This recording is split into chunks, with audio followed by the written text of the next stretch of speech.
గ్రామ భజన యువకులకు గ్రామ పెద్దలకు అందరికీ నా యొక్క భక్తిపూర్వక సాష్టాంగ నమస్కారములు.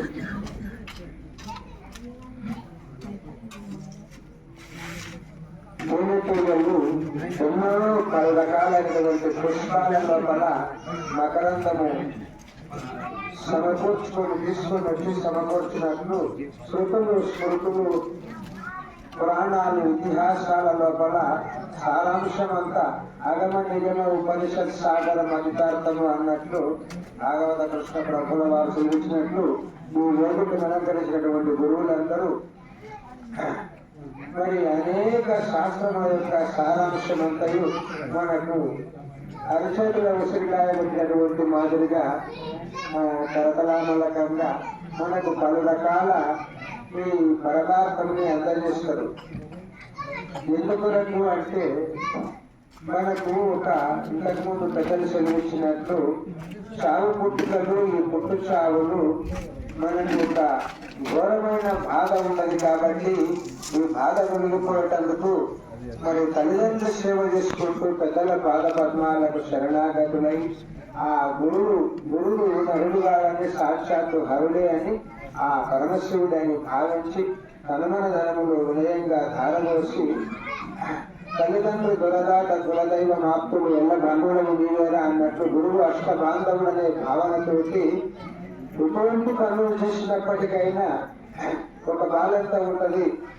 ఒక తల్లి ఉంటది, పిల్లల్ని చూసుకుంటా అన్ని పనులు చేసుకుంటా పిల్లల్ని ఒక కంటితో చూసుకుంటూనే ఉంటది, అన్ని పనులు ఇంటి లోపల చేస్తూనే ఉంటారు. ఆ విధంగా మరి అన్ని పనులు చేసుకుంటూ కూడా మన లోపల ఆచరణ సదాచార సంపత్తి సద్గుణ సంపత్తి మన లోపల ఎల్లప్పటికీ మరి ఆ ఆలోచన నిరంతరము ఒక గొప్పదైనటువంటి మహోన్నతమైనటువంటి ధర్మము ఆచరణ చేసుకుంటూ ఏమి ఈ జన్మము, ఏమి జగత్తు, ఏమి చావు పుట్టుకలు, ఏమి పాప పుణ్యాలు, ఏమి సత్యాసత్యములు, ఏమి ధర్మాధర్మములు అని జ్ఞానాజ్ఞాన విచక్షణ చేత అనుగుణము నిరంతరము జన్మ ఎటువంటిది, ఇది ఏ విధంగా చక్కదిద్దుకోవాలని అనేకమైనటువంటి ఆలోచన చేత ప్రతి విషయాన్ని శోధన చేసుకుంటూ మరి నిరంతరము ఒక బ్రహ్మవిద్య పరమాత్మ స్వరూపం పొందడానికి పరమాత్మ స్వరూపము తెలుసుకొని పరమాత్మ స్వరూపమై వెలుగుకుంటూ మరి భ్రాంతిరహితమైనటువంటి భ్రాంతి చేతనే అనేక బంధాలకు గురైనది జన్మాన్ని విశాలమైనటువంటి భ్రాంతిరహితమైన భావం తెలిసి గురుకృపకు పాత్రులైతేనే గాని మనకు ఇంతకు ముందు పెద్దలు సెలవిచ్చినట్లు చదువు వచ్చిన వాళ్లకు చదువు రాని వాళ్లకు ఈ బ్రహ్మ విద్య ఆశాంతము తెలియబడుతుంది. మహాత్ములంతా ఏ దానికి వెలిగించండి అంటే పెద్దలు సెలవిచ్చినట్లు ఆస్తుపాస్తుల కన్నా ఆనందమైనటువంటిది ఇంతకంటే గొప్పది లేదని ఆంజనేయ స్వామి వారు మరి సుఖమహాముని గాని భీష్ముడు గాని నారదుడు గాని సనకుడు సనందరుడు సనత్కుమారుడు సనత్సుజాతుడు గాని సప్తఋషులు గాని ఆనాటి నుండి ఏనాటి వరకు ఇంకా ముందుకు ఏనాటికైనా పుణ్యశ్రీలు పుణ్య పురుషులు ఒక పెద్దల ఫోటోలు చూస్తే, ఒక పుస్తకాలు చూస్తే, ఒక జపమాలను చూస్తే అంతకంటే భాగ్యం ఇంకొకటి లేదు అని వాళ్ళ మనోభావము ఎల్లప్పటికీ పతివ్రతలు తమ భర్తనే త్రిమూర్తాత్మక స్వరూపుడు, తన భర్తనే సర్వస్వము, తన భర్తనే సౌభాగ్యమని పతివ్రతలు మరి గృహలక్ష్మి అనే భర్తలు భార్యని మరి భార్యలు భర్తనే భగవంతుని ఏ విధంగా భావిస్తాడు. గురుదేవుడే గురుచరణ జలము కూడా వరియని గురు మూర్తి రామ భద్రుడని తత్పురముడు భద్రాచలమని గురుమంత్రణ తారకమని గురుగలిగినట్టు తిరిగి రాని మొదగలిగినట్టు అటువంటి నరుడున్న చోట సుందరశేషవర భద్ర గిరిరంగనాయక పురమను కలిగి ఉన్నటువంటి విధంగా ఎల్లప్పటికీ ఆ మరణము తప్ప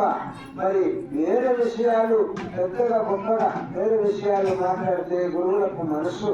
ఏమాత్రం గొప్పది. ఆ చిత్రం చేసేవాళ్ళే ఆ స్వభావము, ఆ ప్రభావము, ఆ స్వరూపము, ఆ ధర్మధర్మాలు మాట్లాడితేనే చాలా వాళ్ళకు సంతోషము, అదే వాళ్ళకు ఆకలి తీరుతుంది. కానీ ఇతర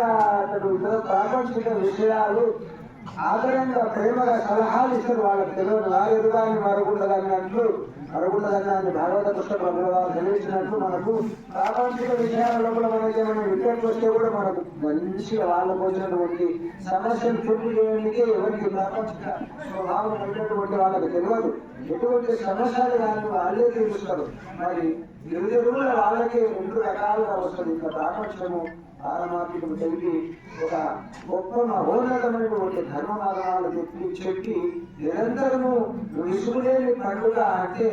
ఈ గద్దల నోటి ద్వారా గద్దల ముఖకమలం నుండి ముఖ్య సరస్వతి అన్నట్టు వాళ్ళ ముఖకమలం నుండి వాళ్ళ అమృతమైనటువంటి నోటి జలధారణ వాక్దాటి నుండి వచ్చినటువంటి వాక్ ప్రవాహం నుండి వచ్చిన నదీ జలాలు వాళ్ళ వాక్కులు అమృతమయము ఎన్ని విన్నా తప్పకుండా వినవలసిన ఎక్కువ వినవలసిన ధర్మము అవి చాలా సుదూరమైనటువంటి ప్రాంతాలకు తీసుకుపోతారు. అంటే ప్రాపంచిక వాసనలన్నీ నశింపజేసి మనకు ఒక గొప్పనైనటువంటి భ్రాంతిరహితమైనటువంటి పరమపద మార్గము. దాంతో పాటు ప్రపంచంలో కూడా శృంగారులు వారిని చూసేవారులకు వాడు ఉన్నట్టు చూసేవారులకు అన్నట్లు మనని మధురమైనటువంటి మనను చెక్కదిద్ది చాలా ఒక రూపురేఖలు దాల్చి గర్భంలో కూడా ఒక పిండం ఏ విధంగా 9 మాసాలు అయితే రూపురేఖలు దాల్చి ఏ విధంగా ఉత్పన్నమైతము మనము భ్రమణము తమరూపు నిర్మూలకించిన ఎక్కువ అఖిల జీవసంగా ఆత్మలింగా అన్నట్టు పండ్లు కాయలు పూత పిలిచే చెట్లు నష్టపెట్టినటువంటి కొడుకు అనేక ప్రాపంచ విషయాలని మందికి నష్టపెట్టినటువంటి మనము నష్టపోయినటువంటి లక్షణాలని కొలిసి పాలకి తీసి మనని ఒక పరమాత్మ స్వరూపంగా చేసి ఆ పరమాత్మ స్వరూపమైనటువంటి నీరు కూడా రానిపోయినటువంటి రహస్యమైనటువంటి అందులో కూడా ఏది కానీ భ్రాంతి రహితం చేసి భావితరాలకు